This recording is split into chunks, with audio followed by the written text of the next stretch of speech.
A service of reflection for Good Friday at St Mary's Church in Clifton. Ukraine and the millions who've fled are not far from people's thoughts. The search for a safe haven all too familiar to Dr. Edith Ihima, a former asylum seeker from Nigeria. She's now training to be a vicar.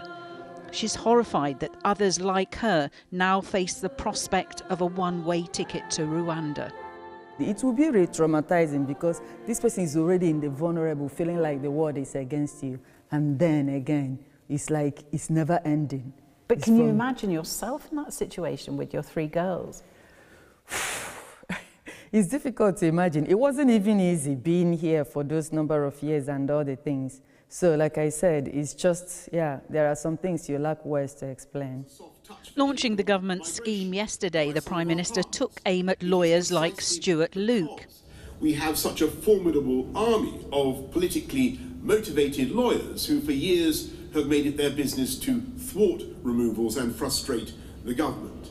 Mr Luke has spent the last 15 years representing asylum seekers. 70% of them have been granted leave to remain. Are you a politically motivated lawyer? My focus as a lawyer is to ensure that the rule of law is upheld. I do have concerns about moving very vulnerable asylum seekers halfway across the world for processing.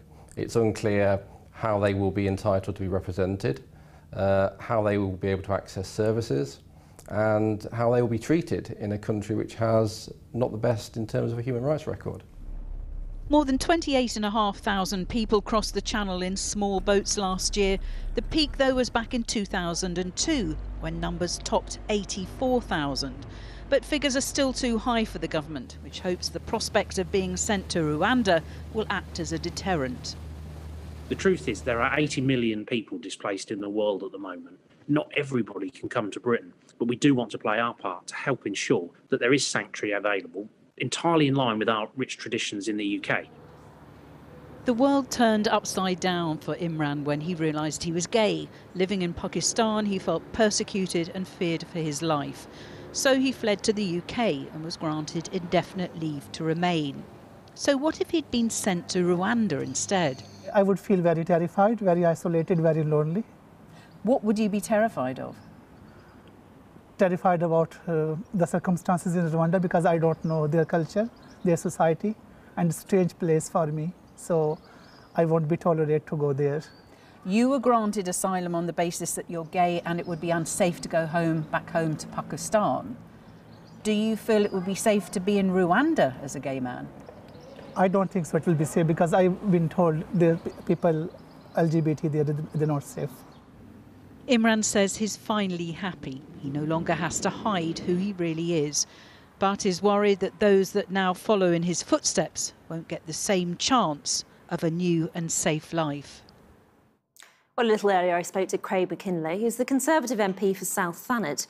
His constituency lies along the Kent coastline, where tens of thousands of people have arrived in small boats. I asked him to explain why he's so supportive of the government scheme. Well, I'm supportive of it because nothing else that we've been trying over the last few years has worked. We had 28,000 people making this irregular crossing by dinghy across the Channel last year. We've got 5,000 thus far this year, which is double where we were last year, which was a record year.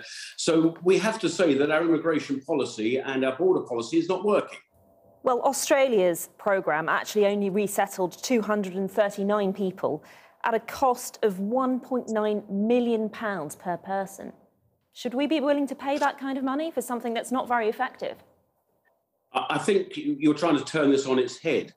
Because there's low numbers, there's always a fixed cost for these facilities. And when you've got low numbers, which is actually what you're after at the end of the day, then, of course, the cost per head looks very expensive.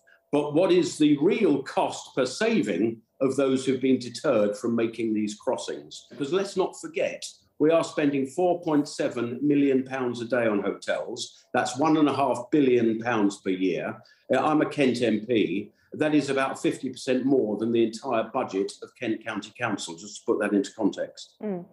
So this policy is actually red meat for your constituents 3 weeks ahead of a local election, is it? Well, I'm sorry. I mean, what is populism? Populism is voting for things that you want to vote for, and you get an MP that goes along with that or stands on that ticket. If that's populism, then I'm sorry, I call it democracy. This is what people wanted, they voted for, they've asked for, and we're delivering upon. Should this policy apply to anyone who arrives illegally into the UK? It will primarily, in my view, and I think they're the indications coming out, that it will be for lone males, of which we often see 80, 85, 90% of those coming over on the irregular dinghy route are. If a lone male arrives from Ukraine illegally into this country, should they be sent to Rwanda as a point of principle? Well, there's a wholly different scheme for Ukrainians at this time, and so it should be. But I can't see any circumstance where a lone Ukrainian man will be coming to the UK and being taken off to Rwanda. I would imagine most able young Ukrainian men are doing the right thing and fighting Russia at the moment. OK. What about the concerns around human rights? You've got LGBT groups saying Rwanda is not the place to be putting somebody who's of an LGBT persuasion. What is your response to that? Well, this would have to be part of the initial triage when there is an irregular landing in the UK. I mean, I read that yesterday, that Rwanda has not got such a high level of LGBT plus respect that we have in the UK, and those type of rules and equalities. But I see nothing in their legislation that is actually anti. I think that is something that has come out of thin air as yet another excuse by those who, frankly, and they can have that view if they wish, who wish Britain to have completely open borders and anybody can come in any numbers at any time. If that is what they feel and wish, if it is, be brave enough and say it. We can have the debate. OK, well, you've made yourself very clear. Craig Mackinlay, thank you very much for talking to us.